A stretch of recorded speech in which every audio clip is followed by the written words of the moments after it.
ಮರ್ಯಾದೆ ಇದ್ದರೆ ಯಾರು ಇಲ್ಲಿ ರಾಜೀನಾಮೆ ಕೊಡಬೇಕು, ಯಾರಿನ ತಪ್ಪಾಗಿದೆ ಪ್ರಾಯಶ್ಚಿತ ಯಾಕೆ ಪಡ್ಕೋಬೇಕು, ತೀರ್ಮಾನ ನೀವು ಮಾಡ್ಕೊಳ್ಳಿ ಅಂತಕ್ಕಂಥದ್ದು ಹೇಳಲಿಕ್ಕೆ ಬಯಸ್ತೀನಿ.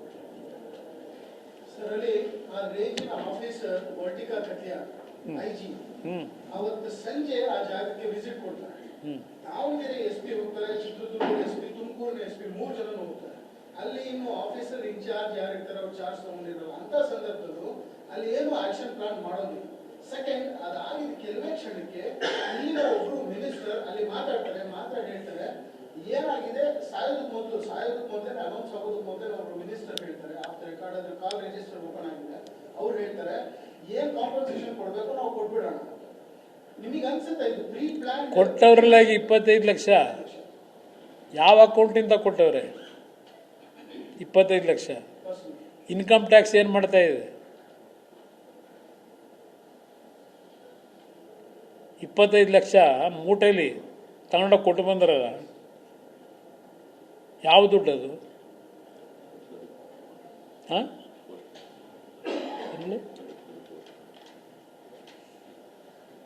ಇಲ್ಲಿ ಅದಕ್ಕೆ ಹೇಳಿದ್ದು, ಹಿರಿಯ ಅಧಿಕಾರಿಗಳಿದ್ದರು, ನಿಮ್ಮ IG ಹೇಳಿದ್ರಲ್ಲ ಹೆಸರಿಗೆ ಹೆಣ್ಮಗಳದು, ಆ ಹೆಣ್ಮಗಳು ಸ್ಪಾಟಲ್ಲೇ ಇದ್ದರು. ಯಾರು ಲಾಠಿ ಚಾರ್ಜ್ ಮಾಡೋದನ್ನು ಬೇಡ ಅಂತ ನಿಲ್ಲಿಸಿದ್ದು, 144 ಸೆಕ್ಷನ್ ಹಾಕಿ ಅಂತ ತಹಶೀಲ್ದಾರ್ ಆದೇಶ ಮಾಡಾಗಿದೆ. ಯಾತಕ್ಕೆ 144 ಸೆಕ್ಷನ್ ಇಂಪ್ಲಿಮೆಂಟ್ ಮಾಡಲಿಲ್ಲ? ಯಾರು ಚಿತಾವಣೆ ಮೇಲೆ ಮಾಡಲಿಲ್ಲ? ಇದು ಮೊದಲೇ ಪ್ರೀ ಪ್ಲ್ಯಾನ್ಡ್ ಅಂತಕ್ಕಂಥದ್ದು ಇನ್ನು ಮೇಲ್ನೋಟಕ್ಕೆ ಕಾಣುತ್ತೆ. ಜನಾರ್ದನ್ ರೆಡ್ಡಿ ಅವರ ಮನೆ ಮೇಲೆ 6 ಗುಂಡನ್ನು ಯಾಕೆ ಹಾರಿಸಿದ್ರು, ಗ್ಲಾಸ್ ಯಾಕೆ ಹೊಡೆದ್ರು? ಆಟೋದಲ್ಲಿ ನೀವೇ ತೋರಿಸ್ತೀರಿ ಟಿವಿಲಿ, ಪೆಟ್ರೋಲ್ ಬಾಂಬ್ಗಳನ್ನ ಇಟ್ಕೊಂಬರ್ತಾರೆ, ಪೊಲೀಸ್ ತರ ತೆಗೆದು ನೆಲದ ಮೇಲೆ ಹಾಕ್ತಾರೆ. ಆ ಆಟೋ ಸೀಸ್ ಮಾಡಬೇಕು ಅನ್ನೋದು ಬೇಡ?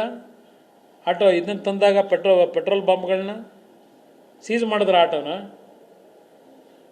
ಹೇಳ್ತಾ ಹೋದ್ರೆ ಹಲವಾರು ವಿಷಯಗಳು ಹೇಳ್ಬೋದು. ಇಲ್ಲಿ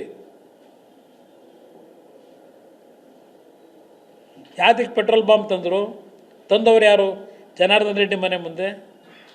ಏನು ಜನಾರ್ದನ್ ರೆಡ್ಡಿ ಮೊದಲೇ ತಂದು ಇಟ್ಕೊಂಡಿದ್ರಾ? ಸದ್ಯ ಅವ್ರ ಮನೇಲಿ ಯಾರು ಹೋಗ್ಬೇಕಾಗಿತ್ತೋ ಆ ಗುಂಡೇಟಲ್ಲಿ,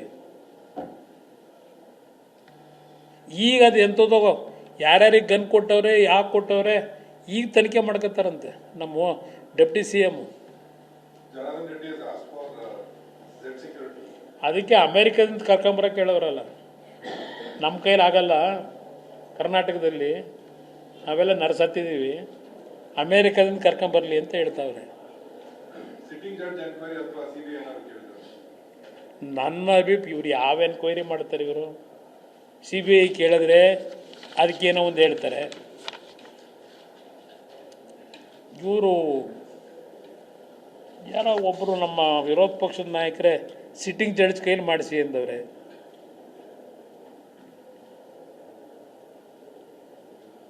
ಅಲ್ಲ, ಇದೆಲ್ಲ ಬಿಡಿ, ಸತೀಶ್ ರೆಡ್ಡಿದು ಭರತ್ ರೆಡ್ಡಿದು ಕಾಂಟ್ಯಾಕ್ಟ್ ಅವೆಲ್ಲ ತನಿಖೆಯಲ್ಲಿ ಅವರೆಲ್ಲ ಹೊರಗಡೆ ಇಡಬೇಕಲ್ಲ. ಅವ್ರ ರೈಟ್ ಹ್ಯಾಂಡೇ ಅವರು. ಹಾಂ, ಇನ್ನೇನು ಮಾಡ್ತಾರೆ? ಕರ್ನಾಟಕ ರಾಜ್ಯದಲ್ಲಿ ಅವ್ರಿಗೆ ರಕ್ಷಣೆ ಇಲ್ಲ ಅಂದಾಗ ಕೇಂದ್ರ ಗೃಹ ಸಚಿವರಿಗೆ ಪತ್ರ ಬರೆದವ್ರೆ, ರಕ್ಷಣೆ ಕೊಡಿ ಅಂತ ಹೇಳಿ.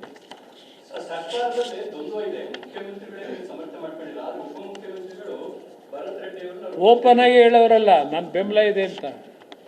ಯಾಕೆಂದ್ರೆ ಒಬ್ಬ MLA ಸಿಗ್ತಾರಲ್ಲ ಸಪೋರ್ಟ್ಗೆ, ಅವರಿಗೆ ಕಾಂಗ್ರೆಸ್ ಕಾರ್ಯಕರ್ತ ಸತ್ತಿರೋದು ಯೋಚನೆ ಇಲ್ಲ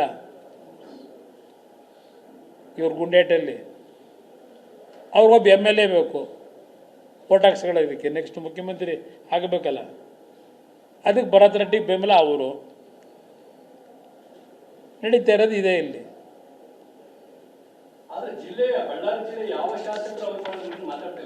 ಯಾರು? ನೀವೇ ಇವತ್ತು ಪತ್ರಿಕೆಯಲ್ಲಿ ಬರ್ತಿದ್ದೀರಲ್ಲ, ಭರತ್ ರೆಡ್ಡಿ ಮನೆ ಮುಂದೆ ಖಾಲಿ, ಜನಾರ್ದನ್ ರೆಡ್ಡಿ ಮನೆ ಮುಂದೆ ಜನಜಂಗುಳಿ ಅಂತ ಬರ್ತಿದ್ದೀರಿ.